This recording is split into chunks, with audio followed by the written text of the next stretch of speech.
প্রধান উপদেষ্টার ভাষণ একটি দলের প্রতি আনুগত্যের প্রকাশ পেয়েছে এবং এর মাধ্যমে জাতি যে একটি নিরপেক্ষ সুষ্ঠু নির্বাচন আশা করেছিল জাতি সে আশঙ্কা ব্যাহত হয়েছে। এটা এক নাম্বার। কমপক্ষে 3 জন উপদেষ্টা আছে যারা ওনাকে মিসগাইড করতেছে, আমরা তাদের অপসারণ দাবি করছি। আপনারা একটা প্রশ্ন করবেন যে তাদের নাম বলে, আমরা আজকেও নাম বলতে চাই না, তবে আমরা প্রধান উপদেষ্টার কাছে তাদের নাম আমরা প্রধান উপদেষ্টা যে ভাষণ দিয়েছেন একই দিনে নির্বাচন, গণভোট এবং জাতীয় নির্বাচন, সেটার পরিবর্তন করে অনতিবিলম্বে আলাদাভাবে গণভোট করার তারিখ উনি ঘোষণা করবেন। 2, কমপক্ষে 3 জন উপদেষ্টা আছে যারা ওনাকে মিসগাইড করতেছে, আমরা তাদের অপসারণ দাবি করছি।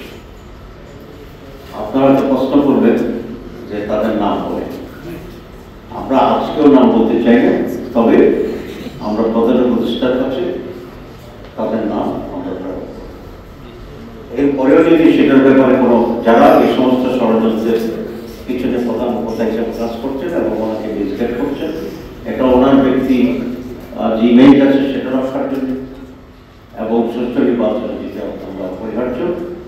যদি তারপরে কোনো পরিবর্তন আসে তাহলে প্রকাশ্যের নাম আমরা জানিয়ে দেবো কিনা সে ব্যাপারেও আমরা বিশ্বাস করবো। কিন্তু এই ব্যাপারে আমরা তাদের জাতির সামনে তাদের সম্মানকে প্রশ্নবিদ্ধ না করার জন্য আমরা প্রধান উপদেষ্টার কাছে তাদের নামকে আমরা পেশ করবো ইনশাআল্লাহ।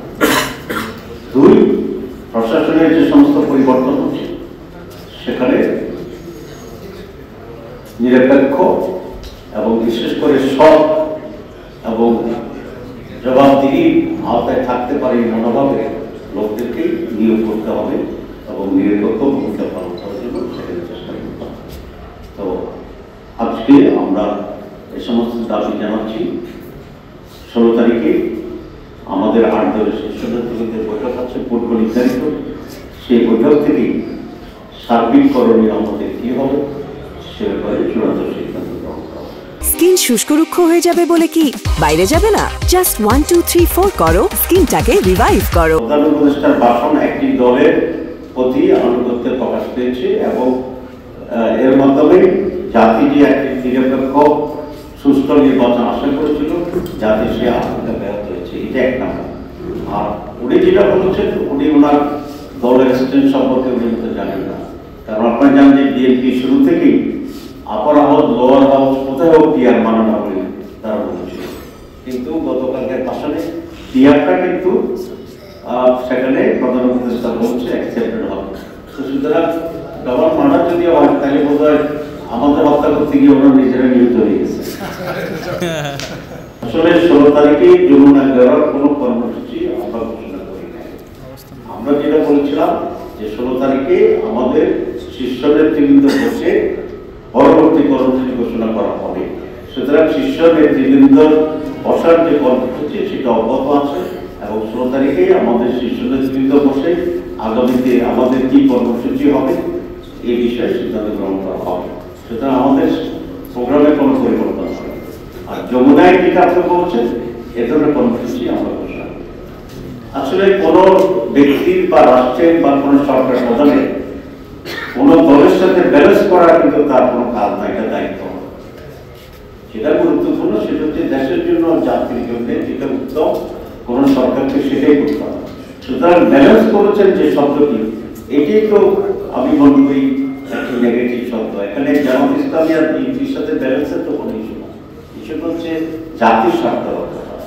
আমরা মনে করি যে উনি যে আদেশ দিয়েছেন সেটা সঠিক হয়েছে, কিন্তু আদেশের যেটা কনসেনসাস কমিশন যেভাবে বলছে সেখানে উনি কিছুটা ব্যর্থ করে দিয়েছেন, এটা করাটা সম্ভব হয়নি আমাদের কথা। আর 2 নম্বর আমরা সরাসরি বলছি, আমরা এখনো বলছি গণভোট এবং জাতীয় নির্বাচন দুটো একেবারে ভিন্ন ইস্যু।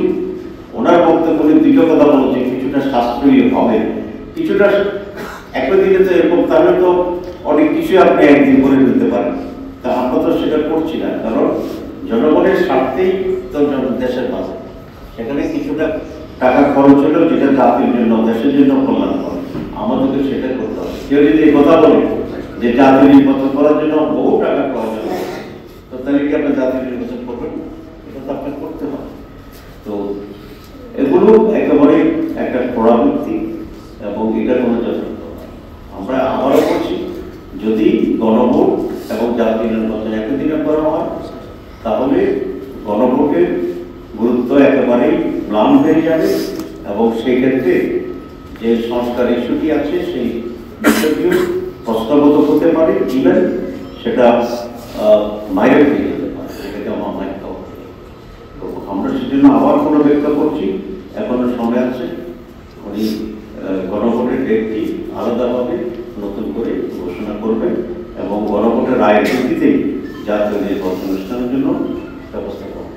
জি, আমরা বলেছি আমাদের শিশুদের 16 তারিখে বসবে, সেই 16 তারিখেই আমাদের সমস্ত সিদ্ধান্তের ব্যাপারে আপনারা জানতে পারবেন। আমরা আমাদের বক্তব্য আবার বলছি, আমরা চাই গণভোট এখনো জাতীয় নির্বাচনের আগে আলাদাভাবে তারিখ ঘোষণা করা হোক এবং গণভোটের ব্যবস্থা করা হোক।